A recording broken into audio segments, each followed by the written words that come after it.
Хоёрхан хонхот санчихдаа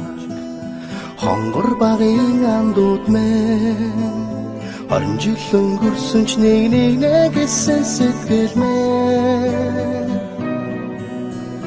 насан туршдаа мартамгүй гинэн цайлган үерхэл минь насаараа бисен үгийлэх нэг ангийнхан мэн цацалхтаа сончихдаа ойхон багын андууд минь урсах цаг хугацаанд нэг нэгсэн сэтгэл минь энэхэн насанд мартамгүй гинэн цайлган үерхэл минь эргээд бисен үгийлэх нэг ангийнхан билээ халуун сэтгэл зүрхэнд мөргөлж байдаг болохоор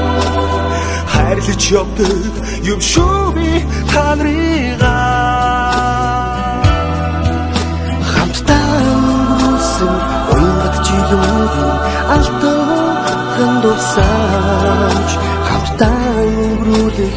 энэхэн насны ангин холбоо